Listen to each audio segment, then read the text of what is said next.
Está começando agora o 59º debate sobre o julgamento do Mensalão, transmitido ao vivo pelo site de Veja. Eu hoje vou conversar com o historiador Marco Antônio Villa, com o jornalista Carlos Graeb, editor executivo do site de Veja, e com Reinaldo Azevedo, colunista do site, nosso recordista absoluto em acessos na internet, comentarista da Rádio Jovem Pan e colunista do jornal Folha de São Paulo. Você pode participar da nossa conversa enviando comentários pelo Twitter e participando da enquete no site de Veja, que hoje quer saber o seguinte: você está satisfeito com o desfecho do julgamento do Mensalão? 5% no momento estão satisfeitos, 95% se dizem insatisfeitos. Vamos começar, como sempre, ouvindo de Brasília, Larissa Borges. Larissa. Oi, Augusto. Já é esperado que os ministros Roberto Barroso e Teori Zavascki votassem contra as condenações dos mensaleiros pelo crime de formação de quadrilha. Como você está acompanhando, Barroso sacou uma espécie de tabelinha com percentuais para afirmar que as penalidades haviam sido abusivas. Hoje, até os advogados dos mensaleiros beneficiados com o voto acharam que o método foi um pouco heterodoxo demais. Em todo caso, o efeito prático da derrubada da condenação dos quadrilheiros é que os petistas Delúbio Soares e José Genuíno podem ir para o regime aberto ainda este ano. Genuíno pode progredir de regime a partir do dia 25 de agosto e Delúbio pode receber o benefício dia 25 de dezembro, em pleno Natal. No caso de José Dirceu, a possibilidade de mudança de regime está prevista para março de 2015. Mas é possível que ele consiga antecipar a ida para o regime aberto, já que leitura de livros, frequência em cursos e o trabalho reduzem o tempo de pena. No regime aberto, os mensaleiros teriam que dormir em uma casa de albergado, mas no país esses estabelecimentos são quase inexistentes. E com isso, a Justiça costuma autorizar que os condenados cumpram pena em regime domiciliar. É aí só seguir as regras básicas, como se apresentar à Justiça regularmente, não usar armas ou drogas e não viajar sem autorização. O ministro Joaquim Barbosa, que condenou os principais personagens do Mensalão, o novo cenário que se avizinha é mais um dos resultados, sim, do que ele classificou como uma tarde triste para a justiça brasileira, Augusto. Muito obrigado, Larissa. Bom, hoje quem abre a primeira rodada é Reinaldo Azevedo. Eu gostaria que você reproduzisse, Reinaldo, a avaliação que você fez num dos posts publicados hoje do trabalho do Supremo em seu conjunto. Eu acho... Olá, boa noite. Feliz de estar de volta aqui com vocês. Eu acho que a gente também não pode perder, né, de vista as conquistas. Houve conquistas, não quero dar uma aqui de poliana, né, bêbada, dizer, não, tem o lado positivo. Efetivamente, você tem alguns pesos pesados da política brasileira que estão na cadeia, não é? E foram condenados. E foram condenados. São ficha suja, né? Estão inelegíveis. É bom lembrar que o seu José Dirceu está inelegível, né? O seu José Genuíno está inelegível, o seu João Paulo Cunha está inelegível, não é? Então, e que isso é inédito, esta punição é inédita, não é? Pela primeira vez, uma distinção que a gente fez aqui, né? A gente tem não presos políticos, mas políticos presos, que era uma raridade. Praticamente não acontecia no Brasil, a não ser em crimes, digamos, comuns, né? E desta vez a questão é política. Então, houve sim um avanço importante, extraordinário, decorrente do trabalho de alguns ministros sérios que estão na corte, de outros que já saíram, né? E a gente precisa reconhecer isso. Agora, é claro que o pior do julgamento, né, destas 59 vezes, a gente está aqui hoje? 59. 59. É o 59º debate. Certamente as sessões de quarta e desta quinta-feira foram as mais patéticas, eu creio que da história do Supremo, né? Coube a um professor de direito constitucional, saudado por todos como um intelectual, né? Não é a minha opinião a respeito dele, eu acho ele muito ruim, eu acho os livros dele, inclusive, péssimos, Que é o e eu ministro- recomendo que é o ministro Roberto Barroso, né? Coube a ele fazer um troço absolutamente patético, inclusive do ponto de vista técnico. Como disse a Larissa há pouco, até os advogados de defesa ficaram surpresos com a heterodoxia dos juízos que o Roberto Barroso fez e da tática que ele recorreu. Ele tentou simplesmente reabrir o julgamento no momento de julgamento de embargos infringentes. É absolutamente descabido. A gente ainda no programa vai falar um pouco mais a respeito disso. Então, este desfecho patético do Roberto Barroso, em companhia do Teori Zavascki, que ali num exercício de direito criativo resolveu fazer aquelas contas e percentuais de pena, isso tudo manchou um pouco a trajetória do julgamento e contribui certamente para essa avaliação bastante pessimista que os nossos leitores estão fazendo, os nossos internautas estão fazendo. Mas eu queria que essas pessoas considerassem também, sim, que pela primeira vez o país botou na cadeia gente que cometeu crimes contra o erário, né? Isso era muito raro. Botou na cadeia pessoas que tentaram, na prática, dar um golpe de Estado, né? Isso também não acontecia, coisa que o Barroso, aliás, tentou negar. Então a gente, ao longo do programa, vai falando. Mas eu acho que também há ganhos, é importante registrar isso. Com o Roberto Barroso nasceu mesmo ministro da Defesa, né, do Supremo. Carlos Graeb, a sua avaliação. Eu não vou discordar do Reinaldo. É perigoso discordar do Reinaldo, eu não vou discordar do Reinaldo. Não, faça isso. Vossa Excelência está querendo dizer o quê? Como diria o Barbosa, né? Não preciso que o senhor concorde comigo. Não quero que concorde. Não precisa que o senhor me elogie, né? Eu acho que a gente tem que ver em perspectiva esses anos de julgamento, né? E eles, de fato, consagraram uns avanços que são extraordinários e que mudam um pouco o jogo na política, na relação entre política e justiça aqui no Brasil, né? Eu também acho que o desempenho do Barroso foi estranhíssimo, lamentável, a gente já o chamou de vaidoso aqui, né? Eu acho que ele foi movido pela vaidade de sacar do bolso do colete uma tese jurídica extraordinária que pegou os próprios colegas de surpresa. Eles ficaram atônitos com aquela solução que ele tentou dar para a questão. E foi desmoralizado por eles ali, dizendo assim, isso não é possível. Exato. Agora, quanto à desqualificação do crime de quadrilha, que afinal de contas foi o resultado importante desses 2 dias, né, para esses... Eu queria lembrar o que disse o Joaquim Barbosa. Com ele eu não sei se eu concordo completamente. Ele, no final da manifestação dele hoje, disse que o passo atrás que a Corte deu em relação às condenações para crime de quadrilha significava que no Brasil só aqueles... Eu imagino que ele estava pensando nos pobres, pretos. Isso, né? Os 3 P's. Os 3 P's seriam atingidos por esse tipo penal. Continuariam sendo atingidos por esse tipo penal. Eu não sei se a gente precisa fazer esse raciocínio antropológico, como ele mesmo disse, né? Mas o fato é que a Corte perdeu a oportunidade de dar esse tipo penal uma amplitude maior. Ela tirou do âmbito dos crimes de colarinho branco, tornou mais difícil você aplicar a ideia de quadrilha aos crimes de colarinho branco, com esse resultado. E eu acho que isso certamente tem impacto para as causas de corrupção e que serão julgadas daqui para frente. Perfeito. Tem um ganchinho aí que eu não queria... a propósito disso que o Graeb falou, precisamente disso. Natan Donadon. O Natan Donadon cometeu lá, roubou 8,4 milhões da Assembleia de Rondônia, junto com um grupo de pessoas. Relatora do caso em outubro de 2010, ministra Carmen Lúcia.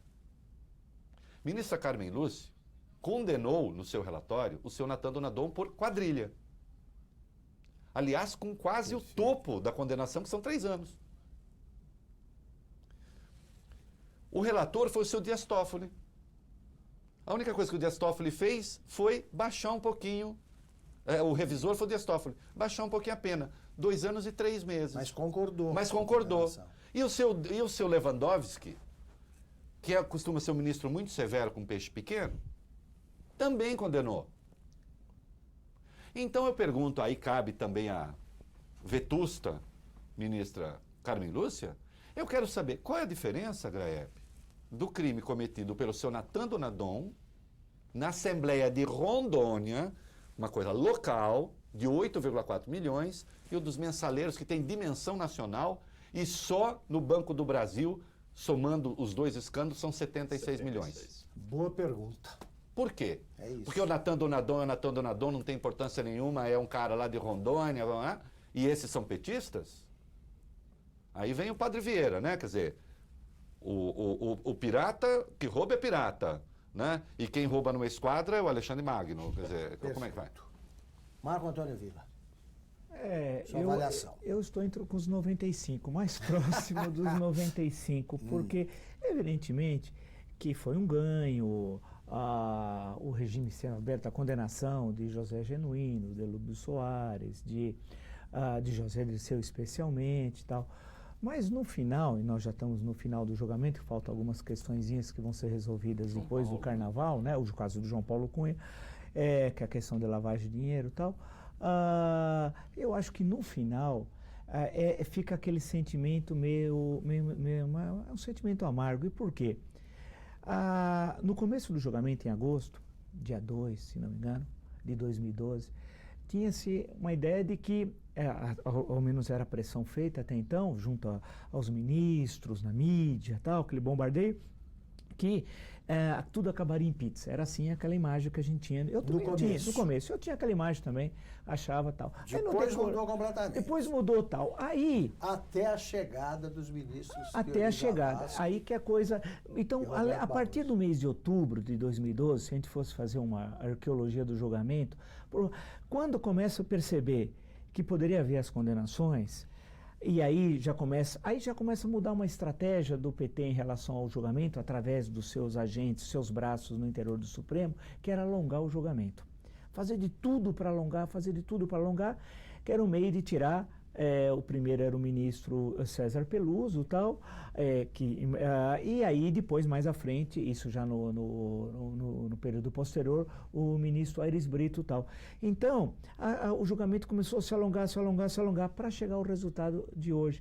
Hoje foi uma combinação, de ontem e hoje, de uma vitória do PT, de uma estratégia muito bem pensada no decorrer do julgamento, não antes, mas no decorrer, quando viu que a situação realmente estava muito grave, de alongar o julgamento e escolher 2 ministros a dedo, não cometer mais erros. Ou seja, o que é não cometer mais erros? Segundo a leitura do PT, é que os ministros primeiro fossem escolhidos por uma questão básica. A pergunta que a presidente certamente fez a ele o seguinte, e a posição em relação à questão de formação de quadrilha. Cumpriram uma missão. Cumpriram uma missão. E nesse sentido eles cumpriram muito bem os dois, especialmente o ministro Barroso. Então ficou um sentimento que é de muita tristeza mesmo. Acho que o ministro Joaquim foi feliz, Joaquim Barbosa, na sua intervenção final. Porque ficou aquela história de que crime de quadrilha vai se aplicar a quem? Né? Ou quando é um crime de colarinho branco de alguém poderoso, e a liderança do PT evidentemente é ultrapoderosa, como é sabido, se arruma qualquer artifício, caso ocorra a condenação, para virar o jogo. Então o que aconteceu? Que viraram o jogo, mudaram as regras, acabou mudando as regras, que é a composição do Supremo, e essa foi a habilidade do PT de, ao perceber que a situação estava muito difícil, alongar o julgamento. O ministro Lewandowski fez isso, e nós falamos aqui diversas vezes. Para conseguir tempo para nomeação de ministros favoráveis à causa. Que foram nomeados rapidamente, como nós vimos, ao contrário de outras vezes. Tal. Então ficou aquele sentimento de que daquilo que podia ser um grande exemplo, eu usei uma vez aquela expressão de refundar a República, etc. tal, mas eu continuo dizendo que, como dizia um velho republicano 10 anos depois da proclamação, dizendo que ela só foi anunciada em 1889 e não tinha sido proclamada. Eu acho que não foi proclamada até hoje, porque o sinal que ficou no julgamento não foi só livrar a cara, vamos chamar assim, da liderança petista. Foi mais. E isso o ministro Joaquim colocou muito bem, com muita propriedade, é o que vai ser o futuro do Supremo. O medo que deu a mim assistindo aquelas 2 sessões, é que com a saída do ministro Joaquim, e pelo jeito que pode ser até em abril, quando ele começou a falar alerta à nação, tal, eu falei, ele vai sair em abril. Ou em novembro, antes da ascensão do Lewandowski, mas pode ser em abril. E com as possíveis aposentadorias até antecipadas, pode ser que ocorra até de Celso de Mello. Nós vamos tratar disso já. A situação vai ficar muito feia. Olha, o término do julgamento, na prática, terminou. Eu acho que ficou um sentimento, realmente, eu acho que foi um sentimento muito ruim, daquela vitória que parecia aquela coisa consagradora, e você acabando terminando de forma que não parece um final feliz. Antes de mostrar a frase da semana, eu queria lembrar que o site de Veja publica os detalhes sobre as sessões, as decisões ocorridas ontem e hoje.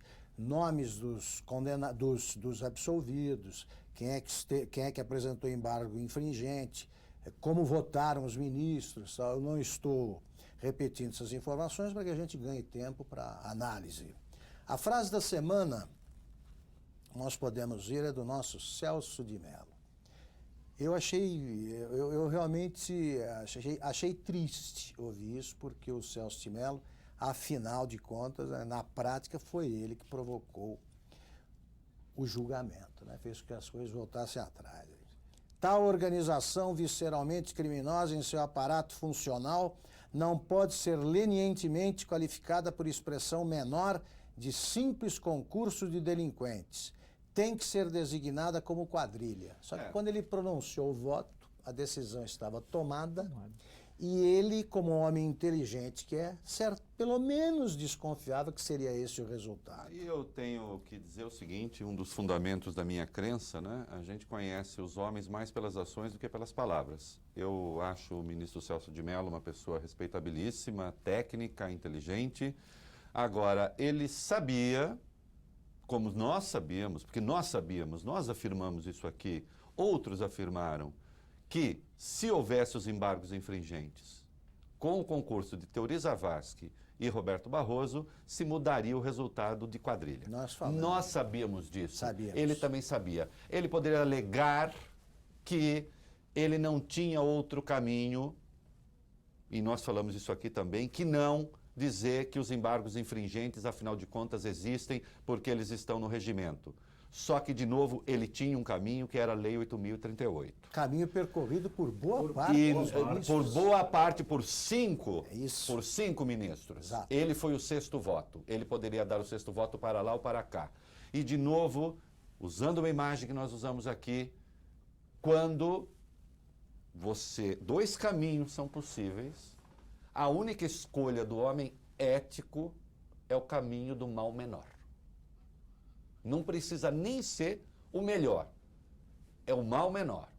E, portanto, ele tinha o caminho do mal menor, infelizmente, por uma questiúncula técnica ou sei lá o que pesou na consciência dele, ele fez o caminho pelo mal maior e, evidentemente, agora produziu isso que está aí. Então, em boa medida, não adianta, a história está aí, ele é responsável por esse resultado. Eu queria falar um pouquinho do Barroso, aí você me corta quando você achar que eu estou exagerando, porque senão eu fico aqui falando o programa inteiro, veja só. Não, você será parteado. Você seria parteado. E pelo Grael. Veja só, o Barroso fez uma coisa muito grave, né? 2 coisas muito graves. Uma técnica, depois vamos falar. Mas há a questão de natureza política. Decisão política foi a questão de natureza agora, política. Né? Primeiro que na introdução, nos considerandos... Eu concordo com o Barbosa, que disse que ele tinha feito um discurso político. Político. O Barbosa pecou na forma, mas foi certíssimo. Sim, discurso político. Começa que ele disse, olha, precisa fazer a reforma política eleitoral, precisa fazer não sei o quê, porque, como é que ele disse? As pessoas ficam se acusando, todo mundo com cadáver no armário. Não é isso? Eu já vou falar de armário daqui a pouco. Muito bem, todo mundo cadáver no armário. Ficou parecendo, o homem que quer moralizar a política. Só que ao fazer a consideração de que o mensalão era um problema eleitoral, na verdade ele estava endossando a visão do delúbio. Ele estava falando que o mensalão não era isso que o Celso de Mello falou aí. Era só caixa 2 de campanha. Era isso que ele estava fazendo. Ele voltou, né? Voltou ele é um para a delúbio etapa dos advogados. Ele é um delúbio com fricote retórico, com glacê. Mas é um delúbio, essencialmente. Esta é a segunda questão política, grave, gravíssima. Ele acusou o tribunal de fazer um julgamento ad hoc. Ele disse que os ministros que votaram pela condenação usaram o tamanho da pena para evitar a prescrição e usaram o tamanho da pena para agravar o regime inicial de cumprimento da pena, para dar regime fechado. Ou seja, ele acusou os seus colegas de fazerem um julgamento político. Tá certo? Isso é muito grave. E levou na testa, e o Joaquim Barbosa disse, parece que o senhor já tinha esse voto antes de ser indicado ministro. Quem agrediu primeiro, é claro que isso é uma agressão. Mas quem agrediu, mas foi uma resposta. Quem agrediu primeiro, quem acusou o tribunal de parte política foi ele. Barroso. Esta opinião que ele emitiu ali é a opinião que está nos documentos da Executiva Nacional do PT. Aliás, João Renato, vamos aproveitar para ver como é que ficaram as penas. Vamos ver se a gente tem esta informação. Aí vocês podem ir comentando se quiserem. Agora também com esse negócio dos benefícios, todo mundo agora regime as brechas da lei, agora vão abrir a avenida. Como disse a Larissa logo no começo, a progressão vai por acontecer aí, ainda este ano. Isso.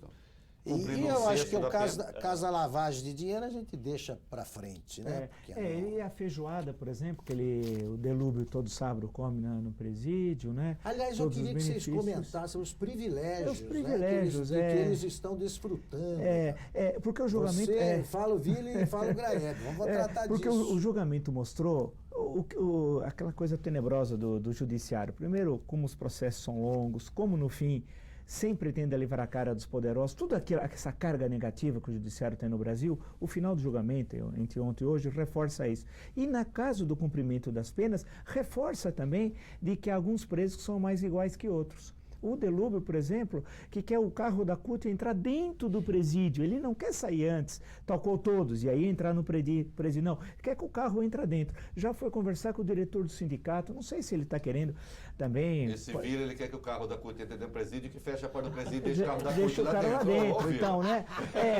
Ele faz feijoada, já teve aquela vez a entrega de pizza, aquela vez tal. Então, a coisa que tal... Eu vi uma notinha... Telefonema. Então, eu vi uma notinha, porque há muitos jornalistas de chapa branca, um deles dizendo que o Zé Dirceu se adaptou rapidamente à vida da prisão, e inclusive agora ele cuida da limpeza e quer tudo brilhando. E outro dia ele fez uma reivindicação. Melhorar as vassouras. Está combatendo baratas. E quando eu li aquilo, eu falei, mas é muito chapa branca, jornalista, porque ele não está conseguindo com a vassoura chegar nos cantinhos e deixar bem limpo a cela e tal.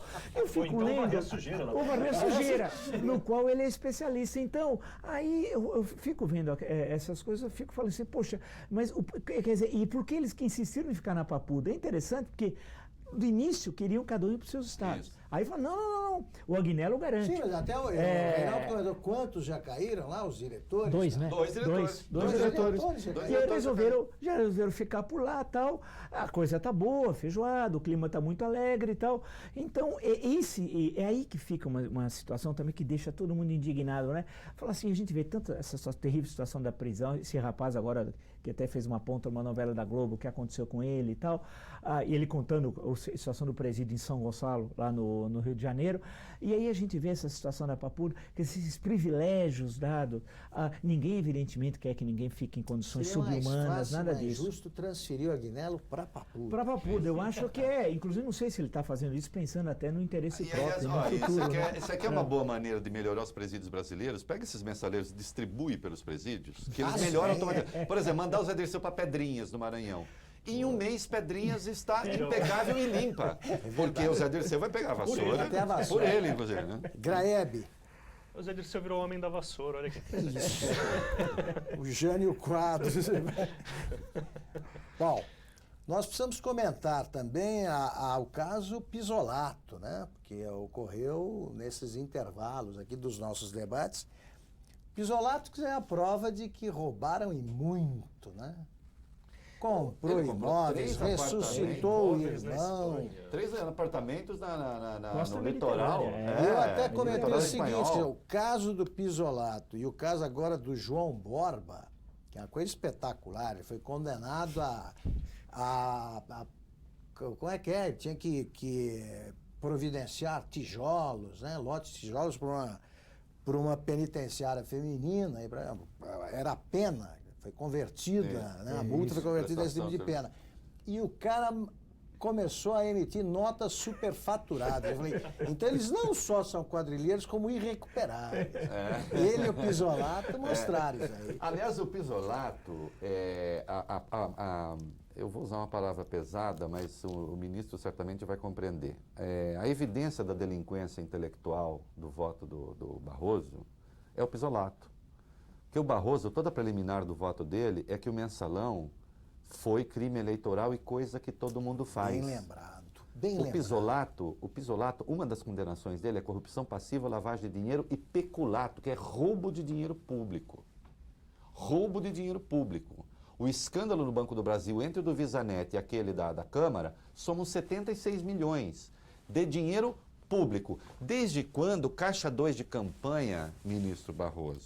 Serve para isso aí. É feito com dinheiro Espanha. público, um peculato.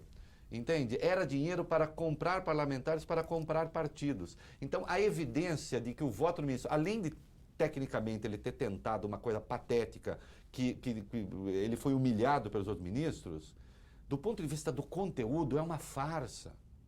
É uma farsa. Existe um Henrique Pisolato foragido por causa de 76 milhões desviados de uma estatal. É um negócio vergonhoso. Perfeito. Graeb, quer comentar que o... Não, tudo bem. Não, pode falar. Gozado que eu pensei que ontem e hoje fosse ter a citação do julgamento do Pisolato, alguém falar tal, porque afinal o réu foragido, né? E eu fiquei pensando nessa questão do Pisolato, na hora lá, eu falei, alguém vai falar, por afinal o sujeito já tem uma conta de cerca de 5 milhões de reais, os 3 apartamentos na costa mediterrânea. Aí você fala assim, pô, e lembrar que é uma pessoa pouco expressiva no interior do PT, ele é um né? peixe pequeno, né? Você é o terceiro chefe dele. É um sujeito que não tem expressão e tal. E outros que deveriam... Porque eu acho que é um problema, claro, eu não vou voltar lá na história, mas na denúncia de 2005 tem muita coisa que eu não entendi até hoje. Porque não era só o Pisolato, havia outras pessoas do Rio de Janeiro, não vou falar o nome, havia um deles ali, que era muito, porque esse pessoal era tudo ligado ao Zé Dirceu. É bom lembrar que esse pessoal é da cozinha do Zé Dirceu, Pisolato e outros do Rio de Janeiro. Sim, ninguém chegou lá por acaso. Por acaso. E o Pisolato acabou pagando, mas tem outros também. Ele acabou ficando sereno, né? Isso, ele acabou ficando sereno, e inclusive em todos os seus depoimentos. Agora, o que me chamou a atenção, uma última coisa sobre o Pisolato, é que o Banco do Brasil, até hoje, teve uma condenação da Suprema Corte Brasileira de um desvio ocorrido no Banco do Brasil. E o Banco do Brasil, que é uma sociedade de capital aberto, até hoje não tomou nenhuma providência. Nenhuma. Quer dizer, eu quero a devolução do dinheiro. E eu fico estranho. Essa é uma novela que vai se alongar por muitos e muitos anos, porque a gente nem sequer começou a pensar em reaver esse dinheiro. Né? Perfeito. Agora, é impressionante a desenvoltura, né, dos caras, porque você está falando dessas instituições, estão aí fazendo vaquinhas. Fizeram uma vaquinha agora, Petrobras, Caixa Econômica e tal. Foi a mais lucrativa das vaquinhas, só teve 4 doadores. Foi essa do MST, né? Isso. E, aliás, queria que o Graeb comentasse essa história das vaquinhas, que o Gilmar Mendes considerou insultuosa, né? A justiça brasileira. O que você achou? Se esse dinheiro com que eles pagaram as multas, os mensaleiros. Não sei se... Aliás, vamos ver, só por falar em deboche, antes do Graeb falar, eu queria mostrar a foto do mês, ou do verão, né? Que é do nosso vice-presidente da Câmara, André Vargas. Que coisa patética, né? Esse deve ter contribuído. Não, disse que só daria dinheiro para a vaquinha com a aprovação da mulher dele. É um homem de família. Graeb. Dá para voltar É para voltar. Por favor. A gente fez essa comparação curiosa aqui no site, né, entre o dinheiro levantado pelos mensaleiros e o dinheiro que algumas ONGs muito reconhecidas... Até temos arte. Enquanto você fala, nós vamos mostrar. Olha ali, algumas ONGs bastante reconhecidas no Brasil conseguem levantar de dinheiro, conseguem levantar de dinheiro no mesmo período que os mensaleiros a soma do que eles arrecadaram supera, né, a arrecadação das 5 principais ONGs brasileiras. É surpreendente, né, essa mobilização em torno de gente que foi condenada por crimes tão graves quanto de corrupção, não de quadrilha, mas corrupção Eu não sei se eu vejo com a mesma reprovação que o Gilmar Mendes o fato deles terem se organizado para conseguir isso. Tem algo de ilegal nisso? Tem, afronta o artigo 5º da Constituição, porque você não pode, ninguém pode cumprir pena em lugar de outro. A multa é uma pena. Veja só, uma coisa não, você pode, você foi condenado, eu sou seu amigo. Aliás, se isso acontecer, se não for muito, Conte conosco. Mas se não for muito também. Pode ir. Eu vou lá e te empresto dinheiro.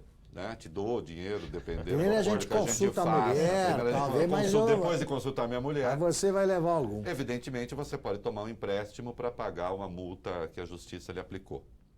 O que o PT está fazendo é uma outra coisa. O que o PT fez é uma outra coisa. Ele tornou a multa uma coisa pública. Sim. E está fazendo uma arrecadação pública e, portanto, está transferindo uma pena que é do apenado, está pedindo que o outro cumpra. Mas É uma agressão, quer dizer, legalmente dá debate. Veja só, eu só estou dizendo, dá um debate. A gente fez um outro cálculo. E é um deboche. A gente fez um outro cálculo. Na verdade, o PT tentou transformar essa arrecadação numa vitória pública. Não foi. A gente fez as contas também e, na verdade, o número de pessoas que deu dinheiro para essa arrecadação é muito pequeno. É algo como 0,00002, tem uns 5 ou 6 zeros antes do número, depois da vírgula. É uma fração ínfima de uma elite, para usar uma palavra que os petistas gostam de usar, que doou bastante dinheiro. As doações médias não foram baixas. Ah, sim, não. Então, quer dizer, é um grupo de militantes ricos, os parâmetros brasileiros, que fizeram essas doações. Não, aí o que eu digo assim é simbolicamente. Eu acho que você tocou na questão certa. O simbolismo é que, olha, conseguimos levantar esse direito, mas isso é uma mentira também. Não é verdade que houve uma enorme mobilização pública para conseguir esse dinheiro. Não é verdade. Tá certo. Mas na Constituição está claro, primeiro, que a pena é intransferível. Isso. O inciso posterior lista 5 tipos de pena. A primeira, privativa de liberdade e tal. A terceira é a pena de multa. Se o inciso anterior diz que é intransferível e depois lista no posterior 5 penas, você não pode transferir a pena de multa para um terceiro. Os outros que não são petistas, que têm de pagar multa, vai ter vaquinha? Será que vai ter você achou o vaquinha Roberto pros outros? Jefferson, coitado? Eu queria saber se vai Mas ter. eles não têm Eu passando o Roberto Jefferson. Então, quer dizer que os sentenciados não são iguais. Para resolver o meu raciocínio, assim, eu acho que o problema esteve não no fato de haver arrecadação do dinheiro, não sei, não tenho certeza, não sei se eu concordo com vocês que tem uma proibição, e acho que nem mesmo do ponto de vista fiscal, da maneira como foi feita, haveria um problema. Eu acho que o problema esteve na tentativa de transformar isso na transformação disso numa mentira pública. Que houve uma grande mobilização dos em companheiros, favor. né? Foi mobilização de companheiros. Só isso. O PT é um partido que consegue mobilizar pessoas para as causas mais estapafúrdias. Gleb, só para precisar então onde está a minha discordância aí, que é a seguinte, eu acho que não, acho que assim, o problema não é esse não.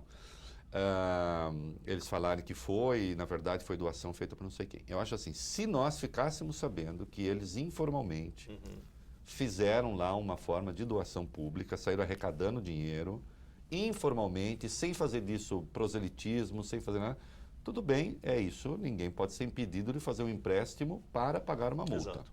Tá certo? O seu Zé Dirceu contraiu um empréstimo para pagar uma multa, seu Genuíno.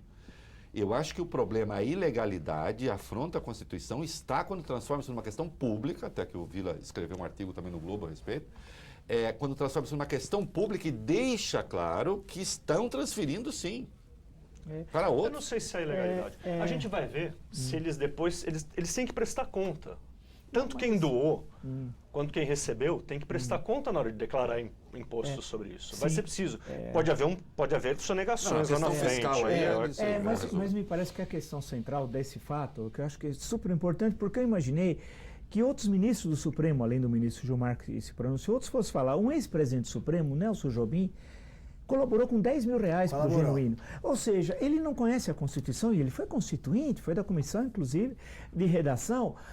Quando eu vi aquilo, eu falei, pô, mas isso é brincadeira. Ex-presidente Supremo. Ex-presidente Supremo. Aí eu fui ler o Klaus Roxin, Estudos de Direito Penal. Então ele está comentando a Alemanha, Roxin tão citado no julgamento e tal, e ele diz assim, olha, esse negócio de pena privativa de liberdade, está mais pensando na Alemanha, devemos não dar importância a isso, porque vamos pensar na ressocialização, e no lugar vinha a pena de multa e tal, ou seja, é uma das penas a multa. Quando ocorreu a vaquinha, é no sentido de desmoralizar o STF. Sim. É mais um instrumento de falar, essa corte, sabe o que nós vamos fazer? A gente só não tira os caras da cadeia porque não dá, mas desmoralizar agora na quarta e quinta. Foi a segunda desmoralização. A outra foi da vaquinha.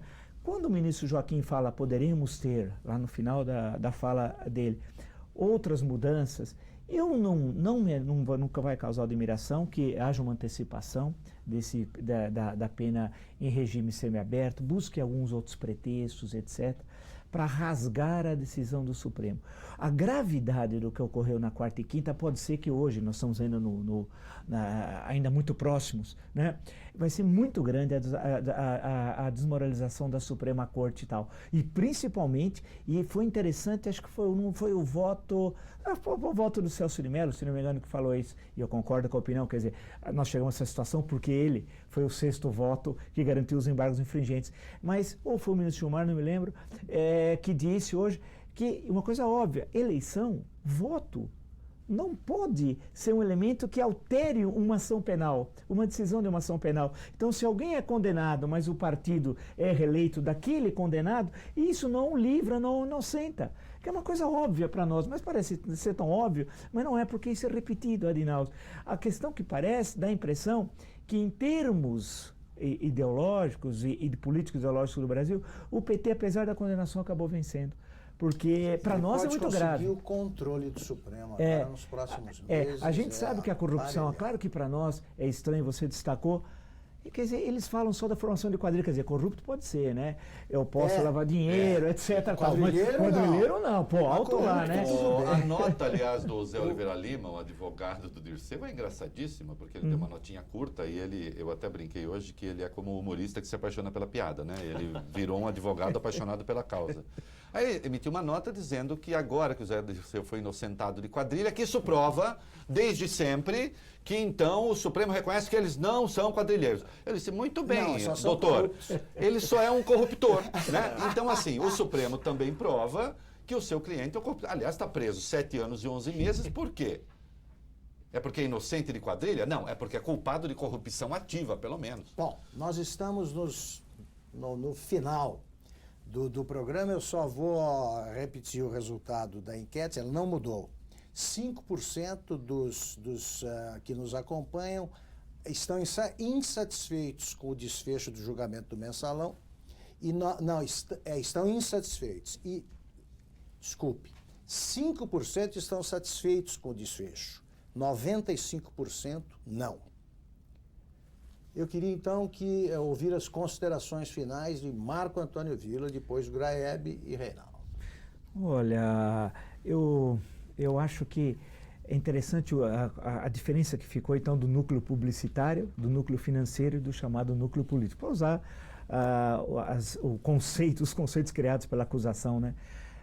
Pela Procuradoria-Geral da República. Por sinal, um breve parênteses, eu nunca vi alguém defender com tamanha má vontade como o ministro, o procurador Rodrigo Janot. Deus do céu, se ele não estava, ele parecia o ganso. Ele parecia o ganso. Ele parecia o ganso em campo. A má vontade que ele agiu, olha, pega mal, todo mundo percebeu.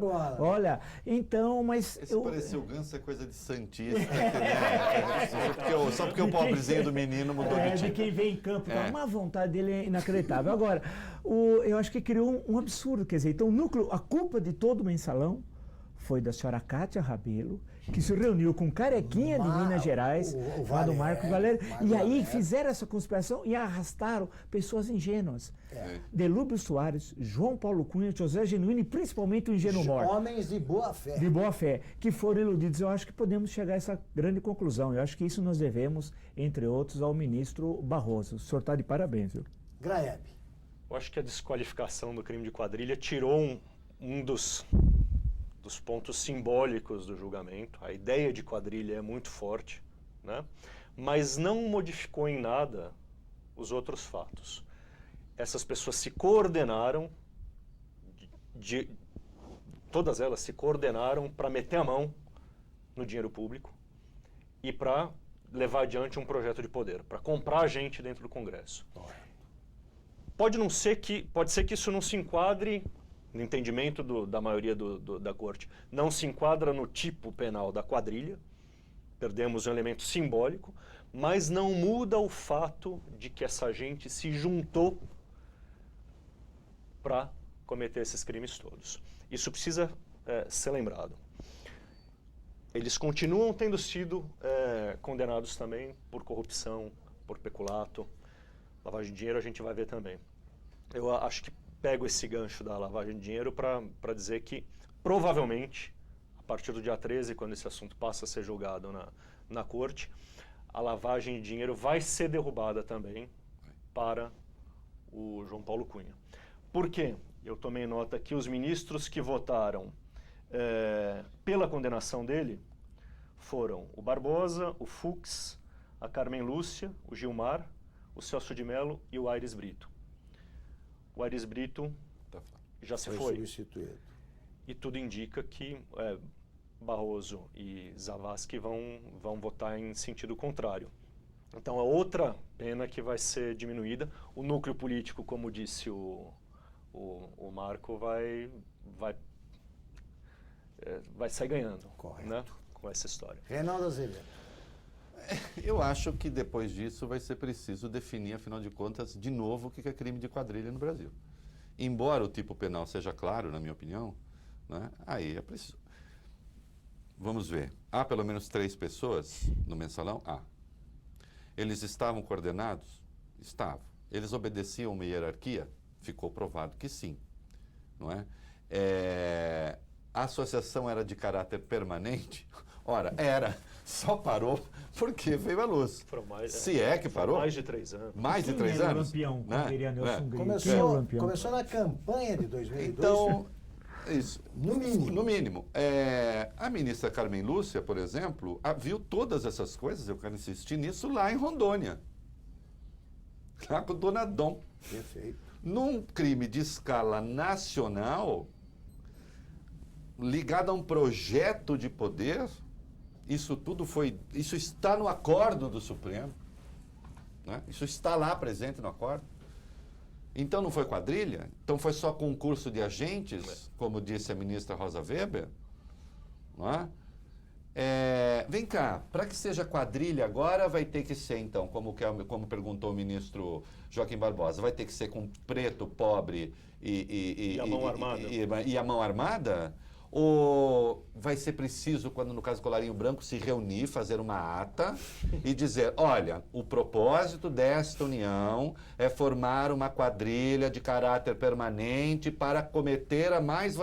Por favor, vai registrar. Quadrilheiro, você já cartório, viu, né? por um acaso, quadrilheiro admitir que faz quadrilha? Reunião com ata. Com ata, com secretária. Você já viu? Vai perguntar para o Marcola se ele acha que ele faz quadrilha.